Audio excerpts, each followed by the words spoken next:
प्रिय विद्यार्थी मित्रांनो, मी दीपाली कुलकर्णी देशमुख माझ्या विंग्स ऑफ फिजिक्स या चॅनलमध्ये आपलं सगळ्यांचं मनपूर्वक स्वागत करते. आपली सिंगल क्वेश्चन सिरीज जी काही आहे सीईटी साठी ती सुरू आहे. चॅप्टर बघतो आहोत आपण इलेक्ट्रोस्टॅटिक्स आणि आजचा आपला प्रश्न क्रमांक आहे 19. आपण स्टेट बोर्ड साठी टार्गेट सिरीज सुरू केलेलीच आहे, पण आपल्याला माहिती आहे की आपली रेग्युलर परीक्षा झाल्यानंतर बोर्डची परीक्षा झाल्यानंतर सीईटीची परीक्षा लगेच आहे आणि त्याच्यामुळे तेव्हा एवढं सगळं अपलोड करणं शक्य नाही. म्हणून आपण पॅरलली असे रोज एक एक प्रश्न सीईटीचा आपण कव्हर करतो आहोत आणि मॅक्सिमम प्रश्न आपण असे घेतलेले आहेत की जे रिपीट झालेले आहेत. मग आज जो प्रश्न घेणारे आपण इलेक्ट्रोस्टॅटिक एनर्जी स्टोअर्ड याच्यावर घेणारे, जो 24ला पण आलेला आहे आणि 25ला पण आलेला आहे, फक्त थोडासा बदल करून आलेला आहे आणि म्हणून आपण असे प्रश्न बघतो आहोत की ज्याचा आपल्याला उपयोग होणार आहे. तर वेळ न घालवता आपण सुरू करूयात आजचा प्रश्न क्रमांक 19 आणि चॅप्टर आहे इलेक्ट्रोस्टॅटिक्स. प्रश्न असा आहे बघा, two capacitors C1 and C2 have their capacitance in the ratio 1:2. Vs and Vp are the potential difference applied across the series and parallel combination of C1 and C2 respectively, so that the energy stored in the two cases becomes same. The ratio Vs to Vp is option A √2:3, option B 3:√2, option C 2:√3 and option D √3:2. हा CET 2024 ला आलेला आहे. तर काय काय दिलंय सगळ्यात आधी, तर तुम्हाला CP/CV हा जो काही रेशो आहे, सॉरी C1/C2 हा जो रेशो आहे तो 1:2 दिलेला आहे. मग आधी त्यांची सेरीज आणि पॅरलल मधली कपॅसिटी काढून घेऊ आपण C1 आणि C2.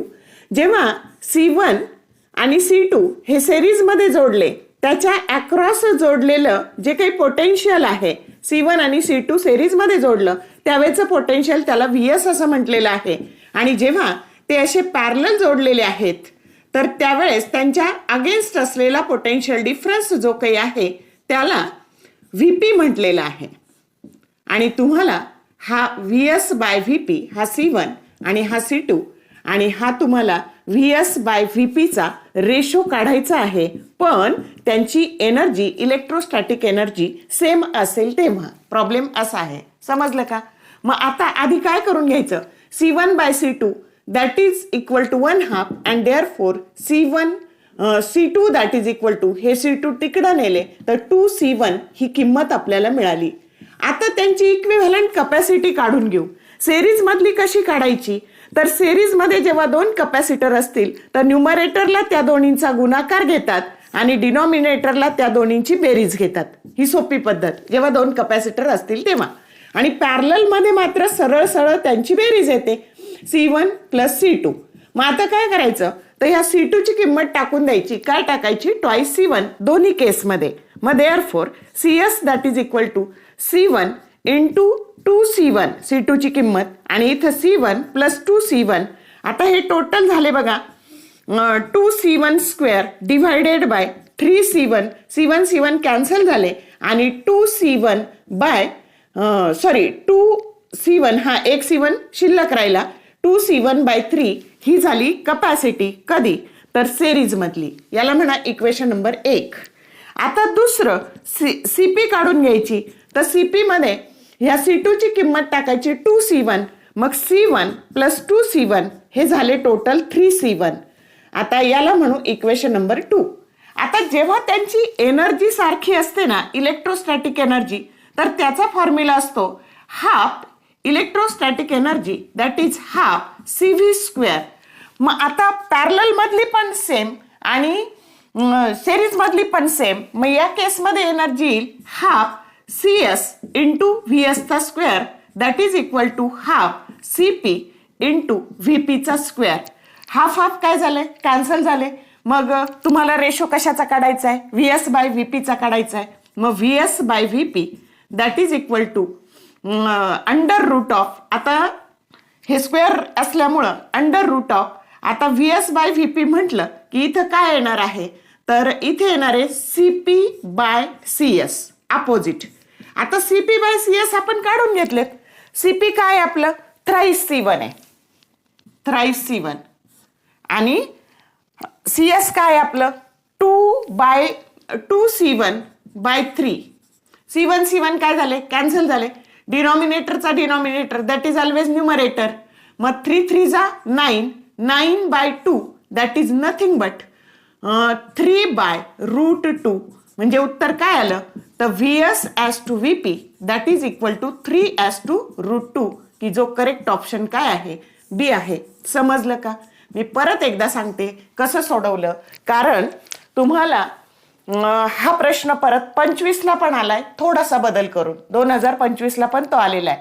आता तुम्हाला 2 कपॅसिटर दिले, त्यांच्या कपॅसिटीचा रेशो 1:2 दिलाय आणि जेव्हा त्याला तुम्ही सिरीजमध्ये जोडणार त्याच्या अक्रॉस पोटेन्शियल डिफरन्सला VS असं म्हटलंय. जेव्हा त्यांना दोन्ही कॅपॅसिटरला पॅरलल जोडणार त्याच्या अक्रॉस द पोटेन्शियल डिफरन्स त्याला VP म्हटलंय आणि potential difference across series divided by potential difference across parallel याचा रेशो किती, पण कधी, या दोन्ही केस मधली एनर्जी सेम असेल तेव्हा. समजला प्रॉब्लेम? मग आपण काय केलं, तर याच्यावरून C2 ची व्हॅल्यू काढून घेतली. ती काय आली 2C1 आली. मग यांची इक्विव्हॅलंट कपॅसिटी काढून घेतली. सिरीज मधली काढण्यासाठी जेव्हा फक्त 2 कपॅसिटर असतात तर सोपी पद्धत, न्यूमरेटरला दोन्हींचा गुणाकार, डिनॉमिनेटरला दोन्हींची बेरीज आणि पॅरलल मध्ये सरळ सरळ त्यांची बेरीज होते. मग आता इथं आपण ह्या C2 ची किंमत 2C1 टाकली आणि व्हॅल्यू काढून घेतली. त्याच्यानंतर CP मध्ये एकदम सोपं आहे, त्या C2 ची व्हॅल्यू 2C1 टाकल्यामुळं इथे टोटल व्हॅल्यू 3C1 झाली. याला इक्वेशन 1 आणि याला इक्वेशन 2 म्हटलंय. एनर्जी दोन्ही केसमध्ये सेम आहे. एनर्जीचा फॉर्म्युला असतो electrostatic energy that is equal to half CV². मग आता इथे बघा, ही एनर्जी झाली सिरीजसाठी, ही झाली पॅरललसाठी. हाफ हाफ काय झाले कॅन्सल झाले. हे स्क्वेअर असल्यामुळं हे काय झालं, तर VS by VP that is equal to √CP by CS. Value टाकून दिल्या ह्या शोधलेल्या आणि आपण रेशो काढला जो 3:2 आला. समजलं का? या पद्धतीने करायचं. आता जेव्हा असं न्यूमरिकल येईल ना, इथपर्यंत पर्याय नाही, इथपर्यंत सेम करायचं. पण हे एनर्जी सेम जेव्हा सांगतील ना तेव्हा डायरेक्ट हा फॉर्म्युला लक्षात ठेवा. VS बाय VP एवढं करायची गरज नाही. VS by VP that is equal to opposite करायचं CP बाय CS आणि जेव्हा VP बाय VS विचारतील तेव्हा काय करायचं CS बाय CP. एवढं सोपं करायचं म्हणजे पुढच्या स्टेप टळतात, कारण CET मध्ये आपला वेळ हा महत्वाचा असतो. समजलं का? आता हा पुढचा प्रश्न आहे ना, सेम टाईप हाच आहे पण CET 2025ला थोडासा बदल करून आलेला आहे. बघूयात आपण काय येते. Capacitors C1 and C2 have their capacities in the ratio 1:3. VP and VS are the potential differences applied across the parallel and series combination of two capacitors C1 and C2 so that energy stored in the two cases becomes the same. The ratio VP as to VS is option A √2:3, option B √3:4, option C 2:3 and option D 3:4. आता बघूयात काय बदल केलेला आहे. तर हा जो ratio आहे ना हा 1:3 दिलाय, म्हणून इथे 3C1, बाकी हे सेम येणार. आता इथे फक्त काय घ्यायचं 3C1 घ्यायचं. 3C1 घेतल्यामुळं इथं पण काय झालं 3, इथे पण 3, इथे काय झालं 4C1, इथे काय राहिलं 3/4 राहिलं C1. आता इथे बघा 3C1 घेतलं, हे 4C1 झाले. आता रेशो मात्र काय विचारलाय तर उलट विचारलाय तुम्हाला, VP बाय VS विचारलाय. म्हणजे येताना इथे काय येणार आहे, तर आता हे बाकीचं रफ करू आपण. तर आता बघा काय विचारलंय, तर इथं काय येईल तुमचं, तर इथे येईल VP आहे ना, तर इथे उलट येईल CS बाय CP. टाकून देऊ CS ची किंमत. काय CS ची किंमत, CS ची किंमत thrice C1 bye 4 divided by, आता हे काय झाले 4C1. मग आता हे झाले बघा C1 काय झाले तर कॅन्सल झाले आणि 3/4 इंटू 1/4 म्हणजेच काय झाले तर 3/16 आणि रेशो आला 3:√3:4 रेशो आला की जो परत करेक्ट ऑप्शन काय आहे बी आहे. म्हणताना इथं काय म्हणायचं VP/VS, इथं पण VP/VS. समजलं का? टाईप कळला की किती सोपं आहे. तर ह्या पद्धतीने 24ला पण आलता, 25ला पण प्रश्न आलता. काय बदल केला समजला का? एवढाच बदल केलाय. आणि म्हणूनच मी न्यूमेरिकल तसंच ठेवून तुम्हाला इथं दाखवलं. म्हणजे तुम्ही प्रश्नांचं स्वरूप लक्षात घेऊन अभ्यास केला तर काम सोपं होतं.